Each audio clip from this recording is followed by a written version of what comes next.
En muchas ocasiones el paciente aguanta, porque créanmelo, el paciente mexicano aguanta un montón, pero eso no nos exime, no nos excluye de que no hagamos las cosas de manera correcta. Bueno, entonces, vamos a revisar un punto de los que es el manejo de los antidiabéticos en los adultos mayores y vamos a poner las reglas. Vamos a ver, primero que nada, por favor, nunca se les olvide, prohibido glibenclamida. Nunca, nunca, nunca le den ustedes glibenclamida a un adulto mayor. Lo que hace es que les aumenta el riesgo así de manera impresionante, el riesgo de que hagan una hipoglucemia. Entonces, se hace muy cuidadoso y de hecho, prácticamente en los adultos mayores está prohibido, prohibidísimo. El problema es que luego a los chicos de medicina familiar del IMSS les reencanta y les fascina darles glibenclamida y pues luego nos hablan, ¿no? ¿Sabe qué? El abuelito ya se cayó, ya lo encontramos en el piso, está sudando frío, está hasta convulsionando, está vomitando y demás, pues sí, pues está haciendo hipoglucemia. Y lo que les pedimos, a ver, todo abuelo diabético debe tener obligadamente en casa su glucómetro con cintas y con pilas y debe saber usarlo más de una persona. Todos los de la familia deben saberlo utilizar y también deben de tener su baumanómetro. Entonces, cuando nos hablan, por la razón que sea, de ya lo encontramos, está haciendo feo, lo primero que les pedimos, chéquenle la glucosa y chéquenle la presión. Y de verdad, chavos, nos hemos encontrado muchos casos en donde pacientes con tasa de filtración de 30, de 25, de 10, incluso les dan glibenclamida y pues a gente hace unas hipoglucemias o les dicen, ¿sabe qué? Esto es que si sudo muy frío, ¿no? Me siento muy mal, me siento mareado y demás cosas. Pues sí, claro. Lo que hace la glibenclamida es que aumenta la secreción de insulina, si ustedes se acuerdan. Y quedamos que nuestros viejos van a tener prolongada la vida de todos los medicamentos y bueno, también de todas las hormonas. Entonces, la insulina que produce la glibenclamida los hace a riesgo enorme de hipoglucemia, pero no es el único, no es el único. Vamos a ver. Vamos a ver, glibenclamida.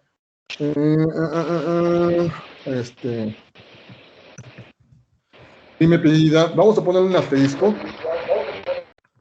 La glimepirida sí se puede usar siempre y cuando sea un viejo joven. Perdón. Siempre y cuando sea un viejo joven y siempre y cuando la TFG sea mayor de 60 mililitros por minuto y siempre y cuando sea un adulto mayor funcional. Si es un paciente con demencia, si es un paciente dependiente, la glimepirida prácticamente está proscrita. Hay otras que sí de plano están proscritas también. La pioglitazona, rosiglitazona, saxagliptina, todos los DPP4 y demás. Entonces, nos causa mucho problema porque entonces, ¿qué diablos tenemos para manejar a estos pacientes? Entonces, usamos uno nada más y es la linagliptina y también la metformina, ¿vale? Bueno, tiene nada más algunas recomendaciones, nada más. La metformina se utiliza siempre y cuando exista tasa de filtración glomerular mayor de 30 mililitros por minuto. Hasta hace no mucho, tiene que ser como unos 3, 5 años máximo, en donde decíamos que se utilizaba siempre y cuando hubiera tasa de filtración mayor de 60. Se hicieron estudios y se demostró que sigue siendo efectiva en este tipo de pacientes. Como tal, no induce hipoglucemia, no induce la producción de insulina. Lo que hace es que optimiza el consumo de glucosa por parte de las células, pero no produce más insulina, a diferencia de la glibenclamida, por ejemplo.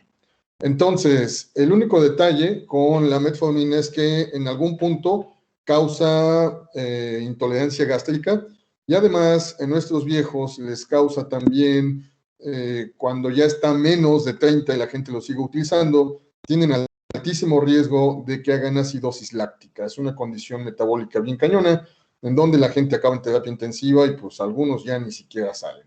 La linagliptina tiene una gran ventaja, y a diferencia de todos los demás, todos los demás, es la única que se elimina vía hepática. Así que no importa cuál sea la TFG que tenga ese paciente, podemos utilizarlo sin problema. Única restricción entonces para el uso de la linagliptina, chavos, ¿cuál creen que sea? ¿Que sea hepatópata? Exacto, únicamente aquellos pacientes que sean cirróticos, aquellos pacientes que sean hepatópatas de la causa que sea, ya sea por virus, ya sea por medicamentos, ya sea autoinmune, la que sea, solamente a esos pacientes les limitamos, les restringimos la linagliptina. De otra manera, la podemos usar sin problema, sin problema.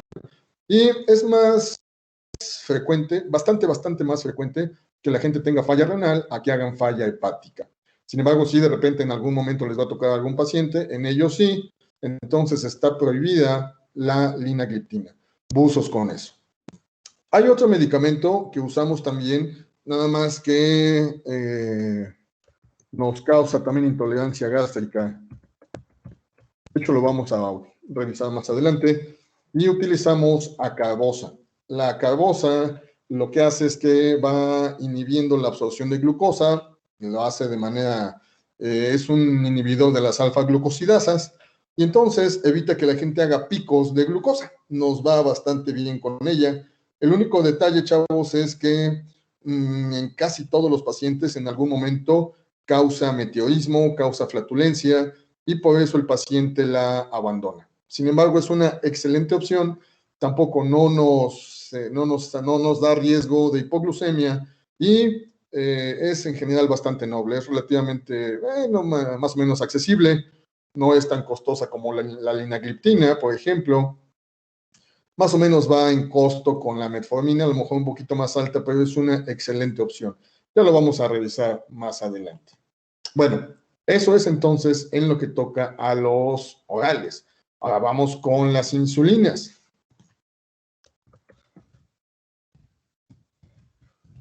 Vamos a ver.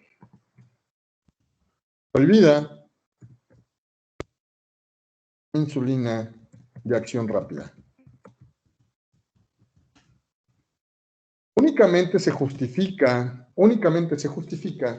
si es que el paciente está sintomático, si es que tiene más de 400 miligramos por decilitro de glucosa, si nos está empezando a hacer cetoacidosis, coma hiperosmolar, algún detalle hay con él. Solamente en ese caso y a dosis muy baja, muy baja. Hace tiempo decíamos que se utilizaba a razón de 0.1 unidad por kilo de peso.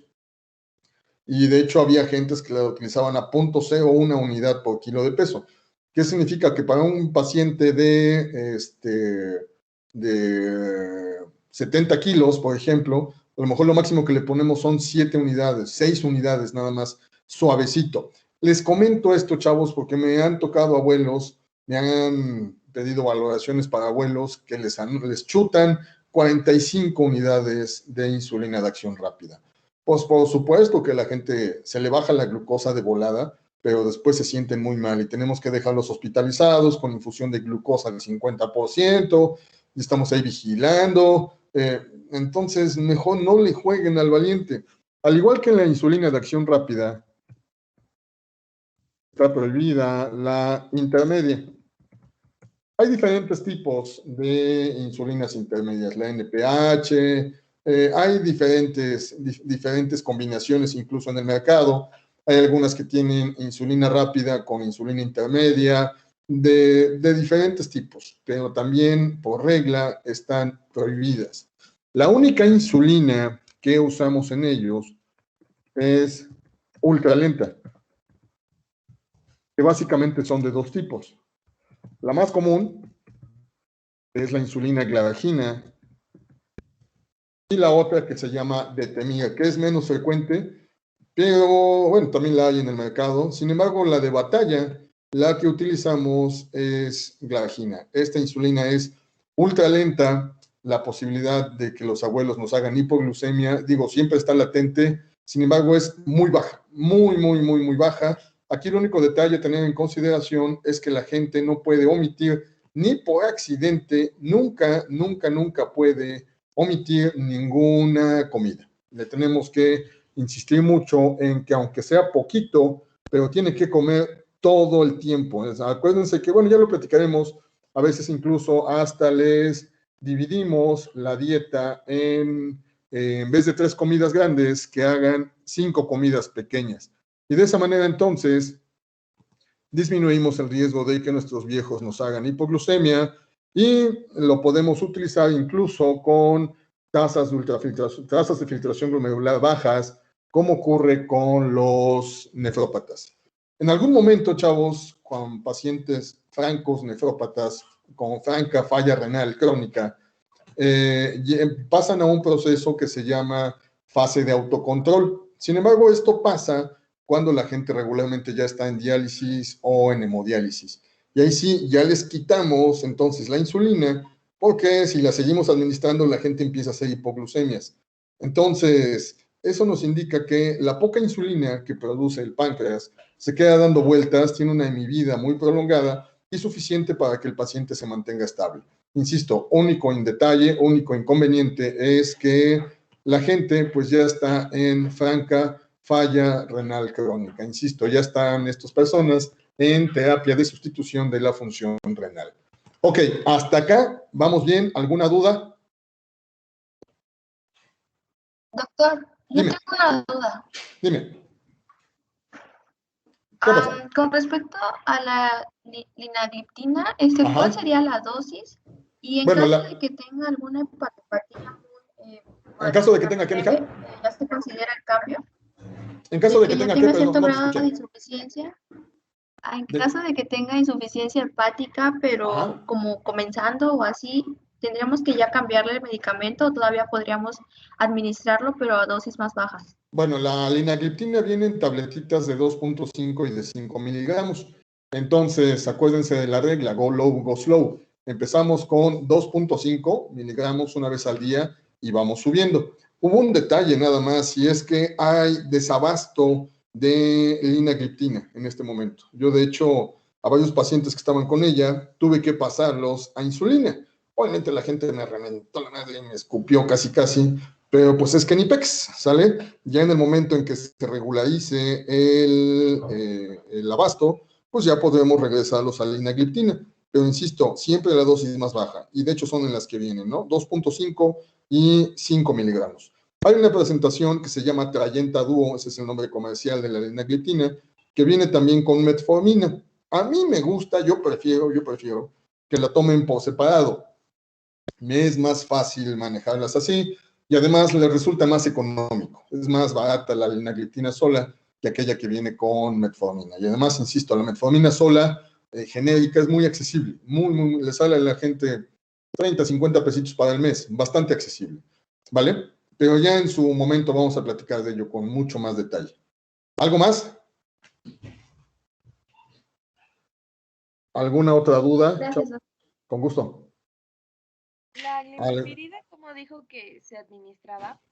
La glimepirida, solamente que la gente tenga tasa de filtración mayor de 60 y solamente que sea un adulto mayor funcional. Es decir, que no tenga demencia, que no sea dependiente, solamente bajo esas condiciones. ¿Vale? Y solamente que sea un viejo joven. En el viejo ya no lo utilizamos.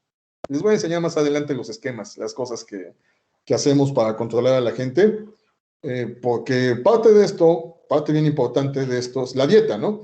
Y pues a la gente no le gusta llevar la dieta y eso nos causa mucho problema porque nuestros abuelos quieren seguir comiendo así pleno a todo lo que dan y pues desde luego independientemente de lo que les demos, pues siempre vamos a tener entonces problemas de glucosas altas.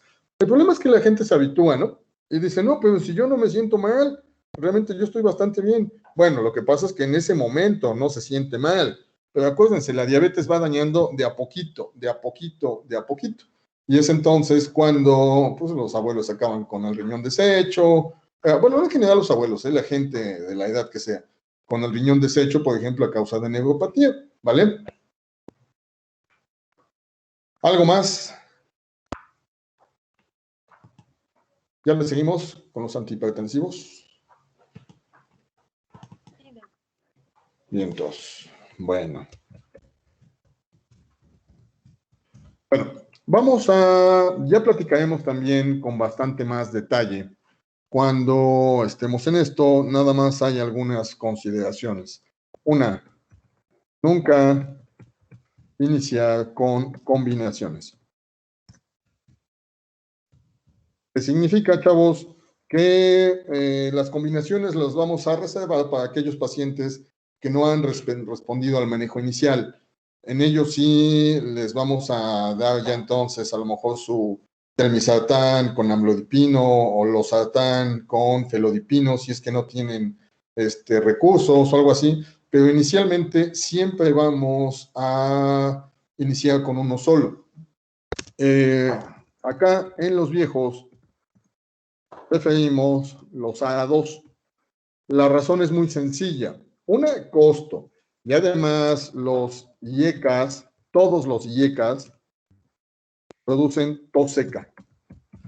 Entonces es muy molesto porque, acuérdense, muchos de nuestros viejos van a tener la columna deshecha, van a tener la columna bien lastimada y van a estar con radiculopatía. Entonces, cuando empezamos con captopril, enalapril, algo así, y de hecho captopril es el que abunda en el sector salud, la gente nos va a decir que en la noche no descansa, que en la noche se está despertando porque está tose y tose y tose y tose. Y además, los que tengan radiculopatía, pues cada que tosan nos van a decir que les dan toques de que empiezan la nalga y se va hasta abajo. Pues sí, la razón es muy sencilla, ¿no? Todos los IECAS producen tos. También, iniciar con el menos potente. ¿Cuál creen que sea de los A2 el menos potente?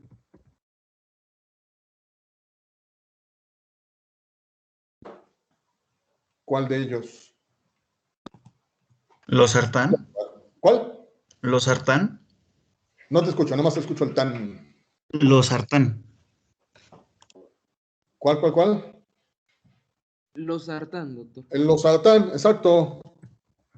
Ese es el menos potente de todos los A2. Entonces, siempre empezamos con ese y ya entonces vamos subiendo.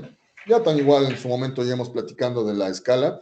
Además, el losartán tiene una gran ventaja y es que es accesible, es relativamente barato. Entonces, no tenemos problemas de costo con eso. Hay losartanes de 20 pesos para el mes, por ejemplo, para quien lo toma una vez al día, ¿no? Entonces, bastante accesible. Y hay que tener algunos cuidados. Cuidado con beta bloqueadores. ¿Cuál es el mecanismo de los beta bloqueadores? Recuerden ustedes.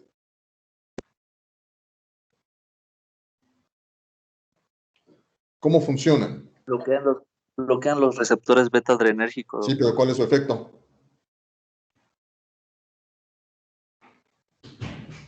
¿Qué efecto tienen los beta bloqueadores en la TA? Además de que bajan la presión, tienen otro efecto. Y de hecho, hace rato acabo de ver un paciente así, con frecuencia cardíaca de 50. Todos los beta bloqueadores, chavos, además de que, el mecanismo de ellos es que disminuyen el gasto cardíaco, disminuyen la frecuencia cardíaca y por lo tanto disminuyen el gasto cardíaco. El problema, si se acuerdan, cuando estábamos viendo el módulo de gerontología, decíamos que muchos abuelos van a tener el sistema de conducción calcificado, esclerosado, y entonces ellos de propio tienen tendencia a que hagan bradicardia. Bueno, si nosotros le damos todavía un beta bloqueador a un viejo, entonces le vamos a reducir todavía más la frecuencia cardíaca. Y existe entonces el riesgo de que se caigan, de que hagan lo que se llama bajo gasto y al suelo se caen y los encuentran diaforéticos además, y eso. Pero además hay otra condición. Los beta bloqueadores, en general, enmascaran efectos de hipoglucemia. O bueno, más bien síntomas, vamos a ponerle, síntomas de hipoglucemia. Entonces, hay que ser muy cuidadosos cuando estamos utilizando atenolol, propanolol, metoprolol,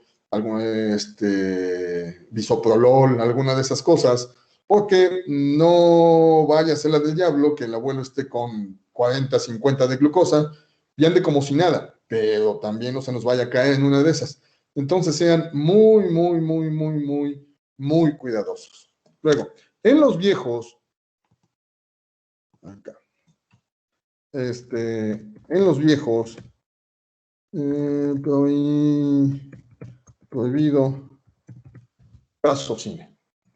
En los viejos, la prazosina es un antihipertensivo bastante potente, que ya platicábamos alguna vez, tiene riesgo de síndrome de primer uso y demás, pero en general produce unas hipotensiones muy marcadas en gente que no es gran hipertenso. De hecho, la prazosina la reservamos para dos nada más, para nefrópatas y cardiópatas. Aquellos grandes hipertensos son los únicos a los cuales les vamos a dar prazosina. De otra manera, no la usamos, ¿sale? Existe el riesgo de que se caiga porque hacen bajo gasto. Bueno, ¿qué más? ¿Qué otro de los antihipertensivos que tenga contraindicaciones? A ver, recuerden ustedes. ¿Qué otra cosa?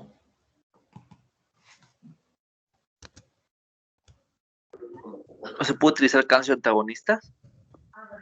¿Y qué efectos tienen los calcioantagonistas? ¿Qué problema hay con ellas? Disminuyen la contractilidad del corazón, si son... Pero ¿qué efectos colaterales? ¿Qué efectos? Funcionan como vasodilatadores. Perdón. Como vasodilatadores directos. Bueno, que más bien vasodilatador directo es la hidralacina, pero los calcioantagonistas producen un efecto colateral muy frecuente en nuestra gente y que es edema pretibial, entonces, o bimaliolar, como ustedes gusten.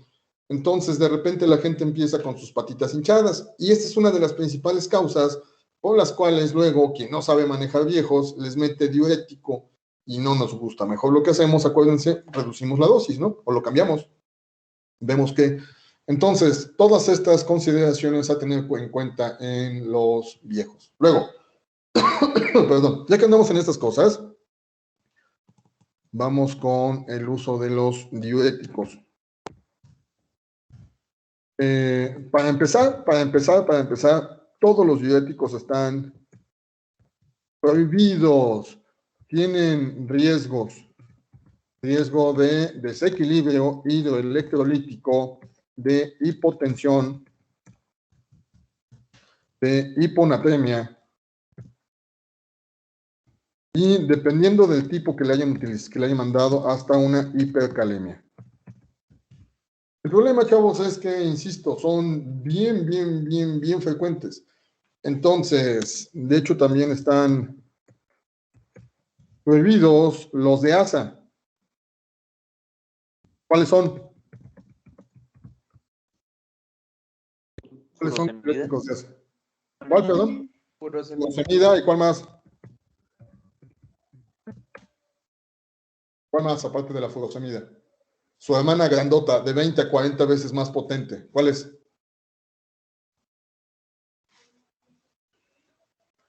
¿No? La bumetanida. ¿Sale? Muy cuidadosos con esos. De nueva cuenta, su uso está reservado a nefrópatas y con mucho cuidado en hepatópatas.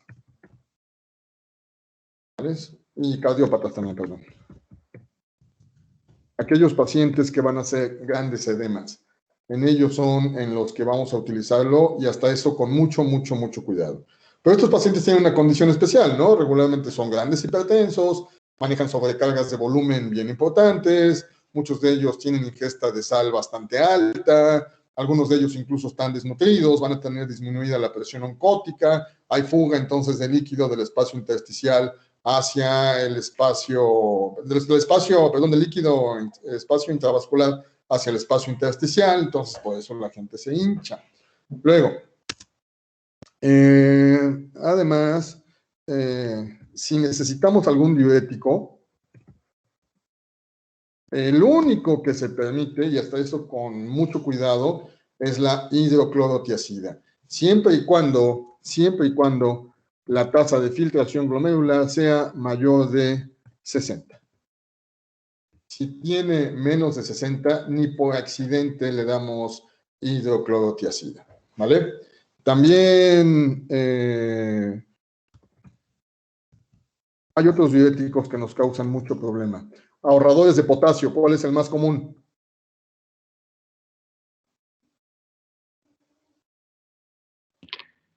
Espironolactona. La espironolactona, así es. ¿Por qué creen que no nos guste usar espironolactona en los viejos? ¿Por riesgo de hiperpotasemia?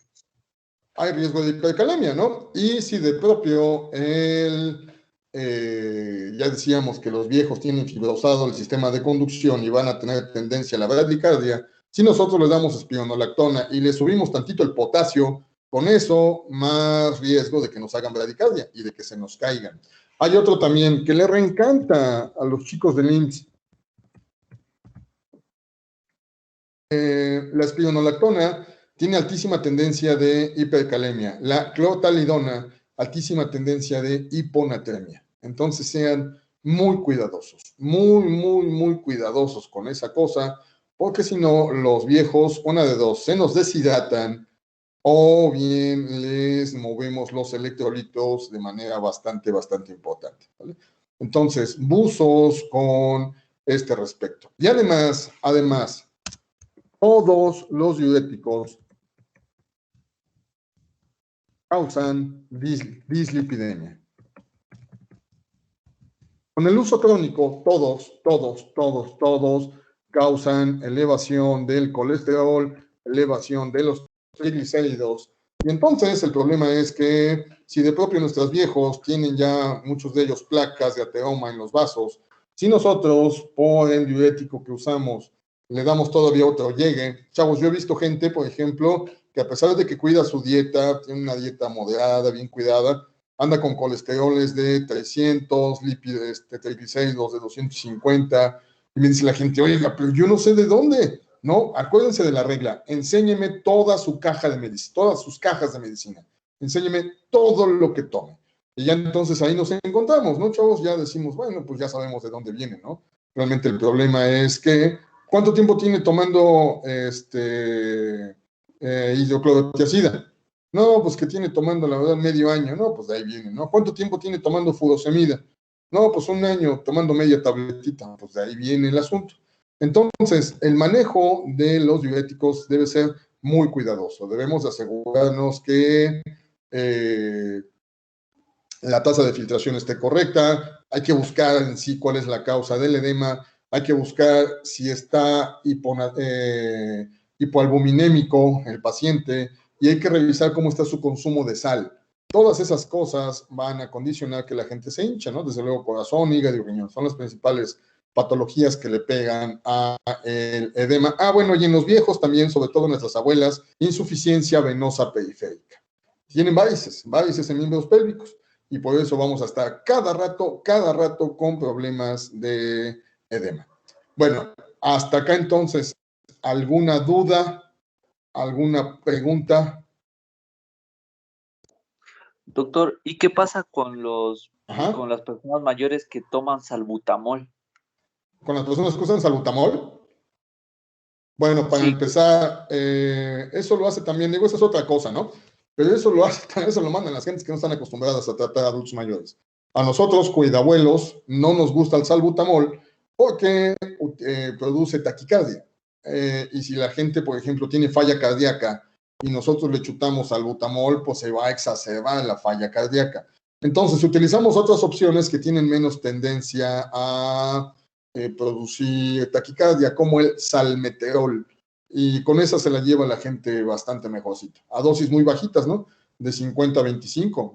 Viene en una presentación también con fluticasona, por ejemplo, que es un esteroide muy suavecito para vías respiratorias, y con eso a la gente le va bastante mejor.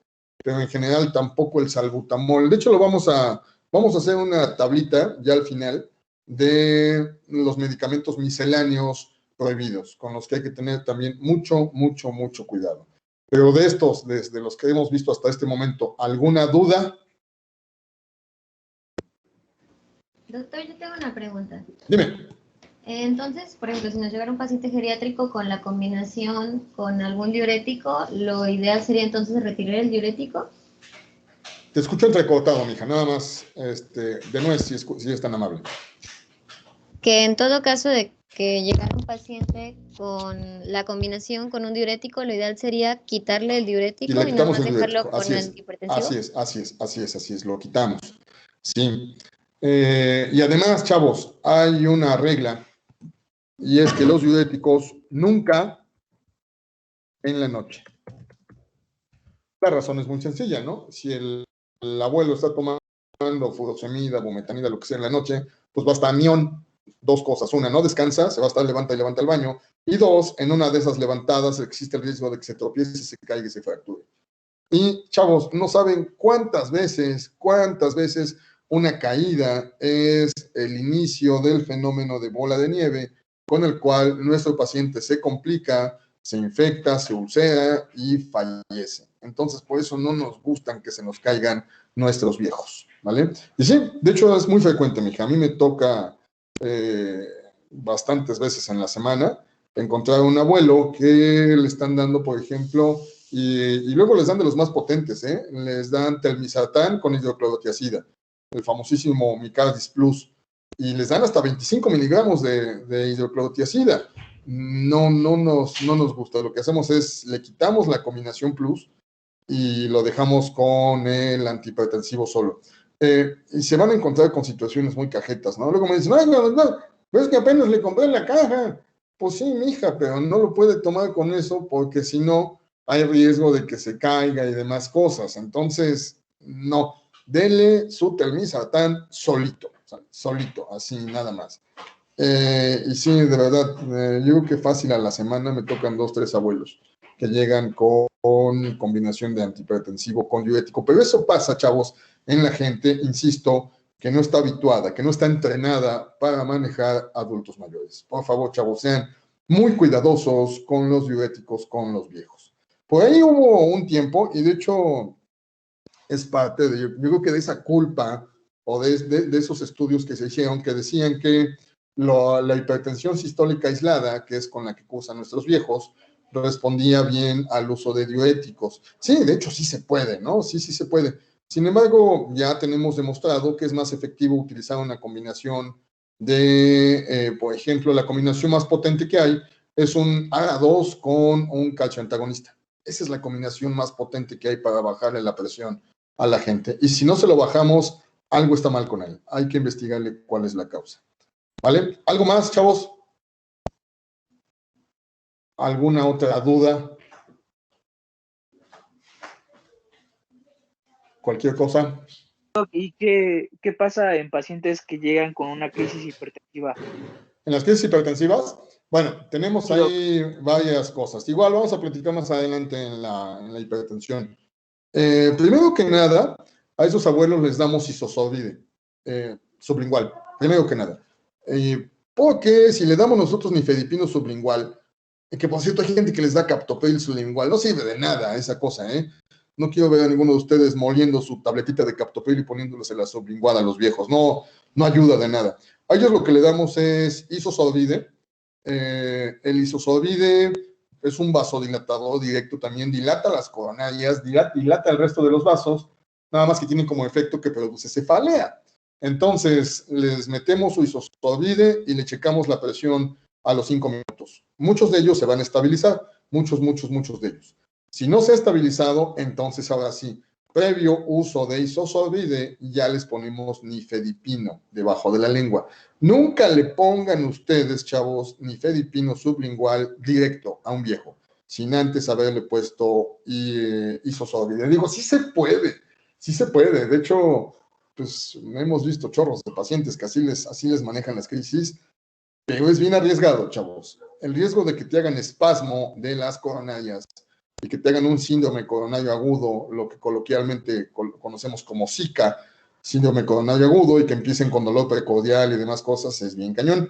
Entonces, por eso mejor les chutamos tantito isosorbidito. Yo creo que 2/3 de los pacientes con el puro isosorbide sublingual les va a reducir la TA. Y si ya redujo la TA, entonces ya le damos su medicamento habitual. Muchas veces pasa cuando no se lo toman, por ejemplo, ¿no? Que omitió la dosis, que no se acuerda si se la tomó o algo así. Y va mucho de la mano también con que si está sintomático o no. Recuerden ustedes, por ejemplo, y esto es bien clásico de los renales. Chavos, yo he visto gente que entra caminando con 220/110, tranquilamente. O los renales viejos, ¿no? Que entran caminando con 200/70, por ejemplo. Hacen unas distólica y sistólica y diastólica muy disociadas. Y entran caminando como si nada. Ellos ya se habituaron. Entonces hay que ver también el contexto del paciente. Si el paciente está asintomático, puedes darle su medicación habitual, él lo tiene sentadito hasta que él empiece a bajar la TA, que eso regularmente pasa después de 60 minutos, no antes.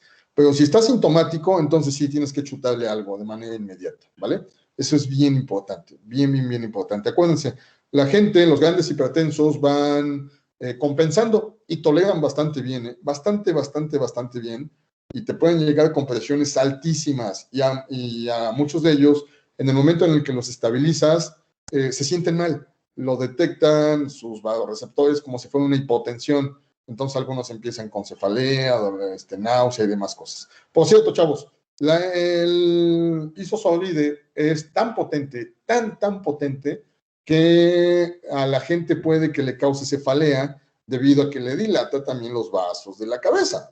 Toda la circulación del encéfalo también se ven afectados los vasos, pues se hacen así como si fuera tipo hipertensión intracraniana suavecita, ¿no? Entonces de repente empiezan con cefaleas. Tanto ellos como los que toman nifedipino también les puede producir cefaleas. Entonces ya si ese es el caso, le pasas un paracetamolito, le das 500 o 250 según qué tan viejo sea tu paciente. Acuérdense, no les metemos, si están en el hospital, no le metan ketorolaco IV. Si está con cefalea, lo que les pasamos es clonixinato de lisina, 100 miligramitos IV, y con eso light y sencillo. A la gente se le quitan todas las molestias, porque ya quedamos que el ketorolaco no nos gusta que se use en los adultos mayores. Muy bien, ¿algo más? ¿Alguna otra cosa? ¿Alguna otra inquietud? ¿Alguna duda? Doctor, no me quedó muy claro lo del uso de clonexinato de lisina. Es para utilizarlo en vez de ketorolaco, pero, o sea, ¿en qué situaciones? Cuando haya cefalea, por ejemplo, secundaria al uso del isosorbide o del nifedipino, mija.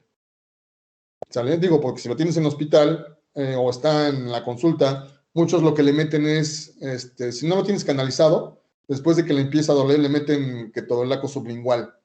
Pero ya quedamos que el sublingual es de 30 miligramotes y que no nos gusta usarlo en los viejos. En ese caso preferimos clonixinato de lisina. Está dentro de la lista, si se acuerdan ustedes de los AINES permitidos, déjenme buscarlo donde lo dejamos, y quedamos que pues es noble, no es como tal tan agresivo. Acá está. Preferimos clonixinato de lisina. O también, por ejemplo, otra cosa que se puede utilizar es tramadol en gotas. Esa sí la puedes ocupar. Le ponemos unas 5 gotitas de tramadol en la lengua y que los aguante tantito. Y con eso suficiente para que se quite la cefalea, secundario al manejo de la crisis hipertensiva que le dimos al viejo. ¿Vale? Ok, pero en caso de que no haya paracetamol. En caso de que no haya paracetamol, así es. Muy bien. Gracias. O te digo, si lo tienes canalizado, pues le metes el clonixinato de lisina IV y con eso, ya, light y sencillo. ¿Algo más, chavos? Doctor. Dime. ¿Y cuál sería la dosis máxima de un ARA-2? ¿De qué? Por ejemplo, de los sartán, ¿cuál sería la dosis máxima para combinarlo ya con el cáncer antagonista en caso de que no funcione solo. 100 miligramos al día, esa es la dosis de losartán. De hecho, muchos de los ARA2 vienen en su presentación máxima y a la mitad, ¿no? Por ejemplo, tenemos telmisartán, viene de 80 y de 40 miligramos. El irbesartán viene de, si no mal recuerdo, de 300, 150.